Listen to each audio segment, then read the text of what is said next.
We often speak of stranger danger as a warning to children, a simple caution against the unknown figure lurking in the shadows. But the truth, the far more insidious truth, is that the greatest threat is rarely the stranger on the street. It is, instead, the one who studies you, mirrors your deepest desires, gains your unwavering trust, and moves unnoticed through the most intimate corners of your world. This is not about fear, it is about discernment. It is about understanding the subtle architecture of danger that can reside within the familiar. Psychologists have long categorized the complex minds behind extreme acts, identifying patterns that, while often associated with the most heinous crimes, offer profound insights into the nature of manipulative and destructive individuals in any context. These patterns are not exclusive to the literal serial predator. They are blueprints for those who seek to control, exploit, and diminish. Knowing these archetypes is not an invitation to paranoia. It is an urgent call to heightened awareness, a spiritual and psychological self-defense. It is about recognizing the wolf, even when it wears the sheep's clothing of charm, concern, or even devotion. First, consider the visionary.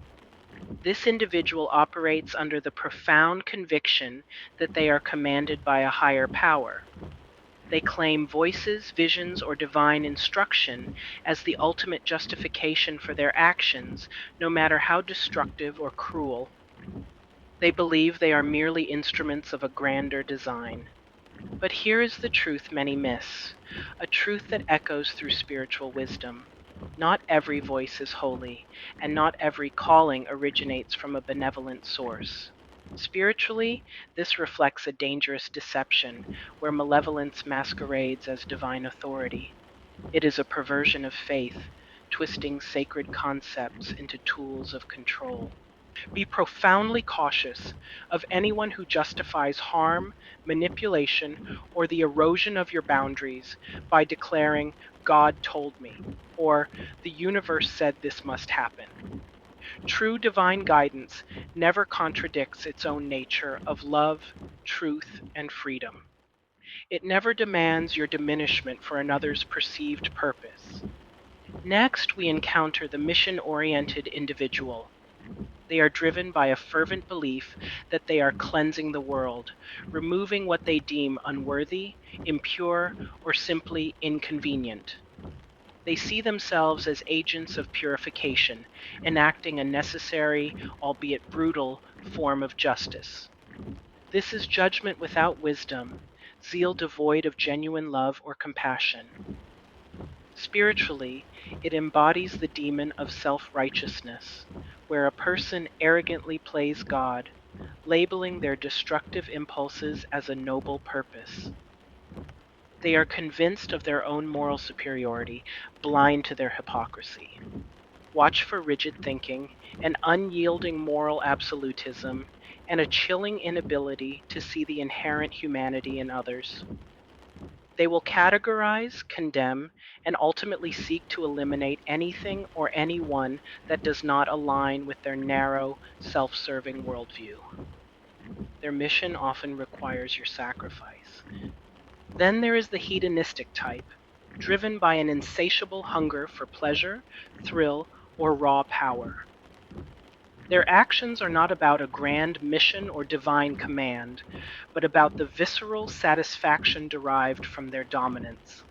They seek sensation, control, and the intoxicating rush of transgression. Spiritually, this reflects unchecked appetite, a profound imbalance where base desire rules supreme, utterly eclipsing discipline, empathy, and conscience. When the lust for control or intense sensation replaces the quiet voice of morality, the soul becomes dulled, desensitized, and ultimately deadened. They consume without remorse. Be wary of charm that lacks genuine depth, an intensity that is devoid of true empathy, and individuals who seem to feed off chaos, drama, or the subjugation of others.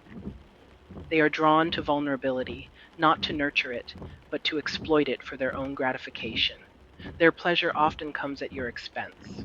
Finally, we confront the power control-oriented individual. This one is not primarily driven by rage or pleasure, but by an overwhelming need for dominion. They crave ownership over another's life, their choices, their very breath. They seek to orchestrate every aspect of your existence, believing they know best. Spiritually, this mirrors one of the oldest and most insidious demonic tactics: control disguised as care, manipulation cloaked in concern. They present themselves as your protector, your guide, your only true ally, all while systematically dismantling your autonomy and self-worth. They seek to become your world. Pay meticulous attention to those who slowly isolate you from your support systems, who subtly undermine your confidence, or who demand to be the absolute center of all your decisions. Their love is a cage, their guidance a leash. They want to own you, not empower you. Evil, in its most profound sense, does not choose a gender. It chooses a mind willing to host it.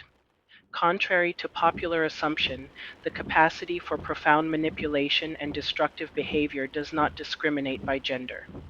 This is not a male issue or a female issue. It is fundamentally a mind issue. It is about the internal landscape, the choices made within the psyche, regardless of external form. Demons rarely announce themselves with horns and pitchforks. They are far more subtle, far more cunning. They study your wounds, identifying the precise points of your vulnerability.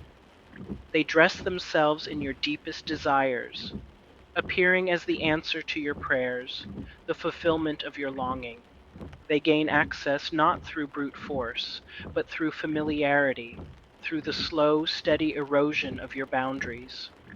Discernment is not merely intuition, it is spiritual intelligence. It is the ability to perceive the true nature of things, even when obscured by artifice. If your spirit feels unsettled, if a quiet alarm bell rings within you, do not silence it for the sake of politeness, comfort, or the desire to believe the best. If something feels off, it usually is. Not everything dangerous looks dangerous. And not everyone sent into your life was sent to stay, to nurture, or to uplift. Some are revealed not to be embraced, but to be recognized for what they are, and with wisdom and courage to be avoided. Stay awake, stay anchored in your truth, and never, ever trade your precious discernment for the fleeting comfort of denial.